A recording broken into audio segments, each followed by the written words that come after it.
When one talks about India's journey to 2047, the startup ecosystem is obviously a key part of that.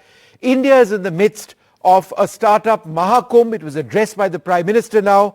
And when one starts speaking about startups and unicorns, it's not just a talk shop. All of this is backed by some real numbers. Amitabh Kant, someone who's very closely associated with this mission, joins us now. Thanks, sir, very much for being with us. When the Prime Minister spoke about this becoming a part of our social culture, I found that really interesting. More than just numbers and statistics, this is something which a lot of India wants to do now. Can you tell us about startups and India's social culture? So Vishnu, I've seen this complete transformation because when Prime Minister launched it in 2016, in January 2016, there were very few startups, and as the Prime Minister narrated, we only had startups on the dais that day. One of the young startups, who was there said that her mother said that if you start a startup, it will be a disaster, it will be sarvanash. Since then, we've come a long way, and young people are all from Tier 2, Tier 3 cities are doing a lot of innovative work. They are getting into disruption. They are getting into, the whole range of education, health, nutrition, agriculture. All these areas are getting disrupted. Automobile, manufacturing, many of these areas are getting disrupted because of young energy and young dynamism. So what has happened also is that because of the digital infrastructure we've built up, number of startups got into real-time fast payments where we do almost 46% of the fast payments in the world. And then they started doing credit. So number of young startups, MobiKwik, Pine Lab, all of them started doing credit, which was paperless, cashless. And then number of startups like Zerodha, Grow Upstock, they started doing wealth creation in Tier 2, Tier 3 cities and rural areas.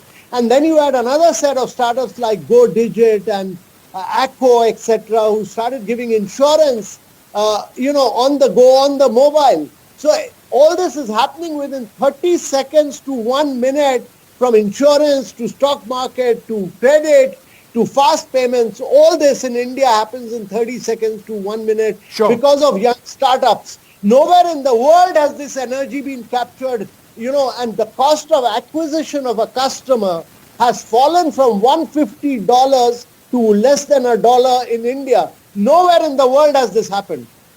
Mr. Kant, women are leading over 45% of Indian startups. That tells a great story. Yeah. So women have been a very big driving force. 45% of the directors in startups are women. But what we are pushing now is that in IITs, IIM, all the engineering colleges, all the colleges, actually 50% of the women should all get into startups, and they should really get into many, many new areas of growth. The challenge is that we have to produce, as the Prime Minister rightly said, job creators. India's next big wave has to be that we must become the #1 startup nation in the next 5 years. And that would require our educational institutions to drive entrepreneurship, have many more incubation centers. We have to ensure that Indian funding, Indian financing from Indian insurance companies, Indian pension funds, high net individuals and corporates reaches the Indian startup movement. Many more women become startup entrepreneurs. And that is the way to really drive the startup movement. In the next 5 years, our aim must be that we'll be the #1 startup nation in the world. Mr. Kant, one of the areas, in fact, we were talking about this recently in Jaipur, is startups and space. It's such a booming sector now. We have 50 space-related startups, and that is an entirely different part of our economy which is surging. And we have so many startups associated with this. So clearly there is no limit. And the sky is not the limit. In fact, it's much more than that. Yeah. So, that credit, Prime Minister opened up space. He opened up drones. He's opened up geospatial area, he's opened up defense area. All these are new areas of growth. So you're seeing a whole range of new startups in defense. You are seeing what you're seeing in space. Look at Dhruva, look at Cosmos, look at Pixel, look at Skyroot Aerospace.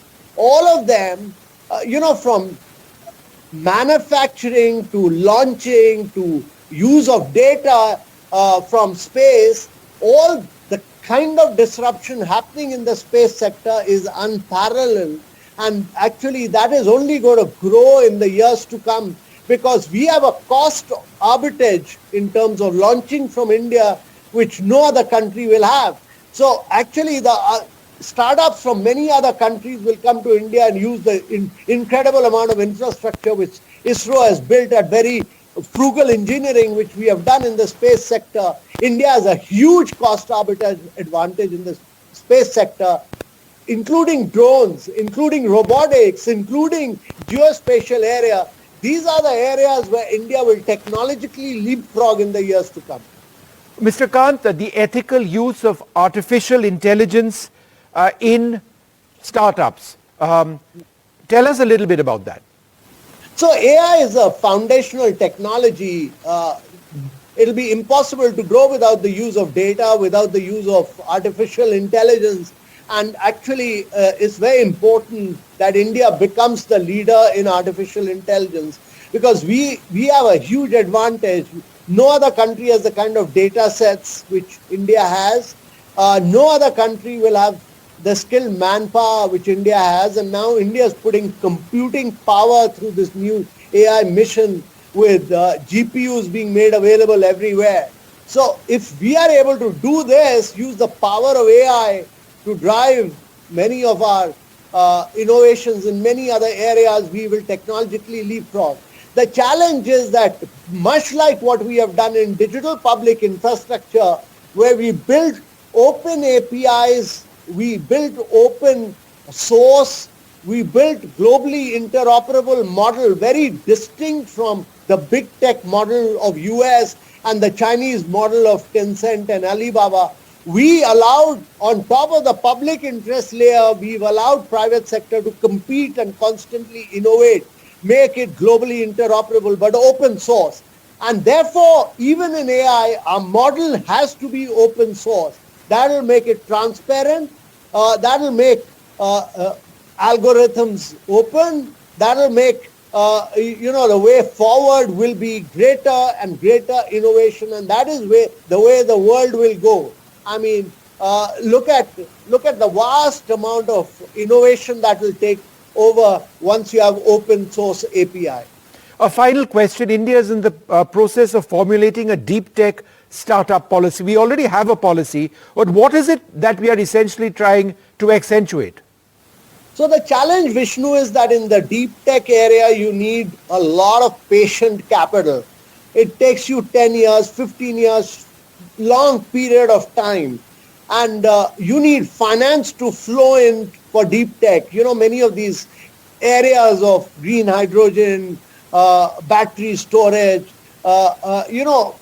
cutting edge areas of growth where you need patient capital. And therefore, you need to be very clear that there has to be a fund of funds for deep tech.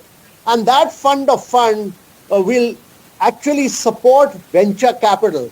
Now, venture capital will do the due diligence, but a lot of risk sharing will be done by the fund of funds for deep tech.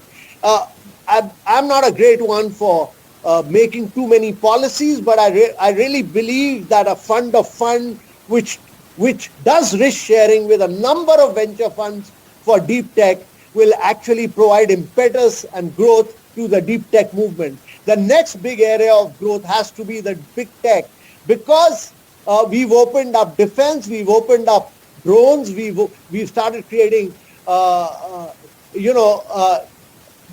big movement in geospatial space. All these are actually deep tech areas, but we need a fund of funds to support venture capital in these areas.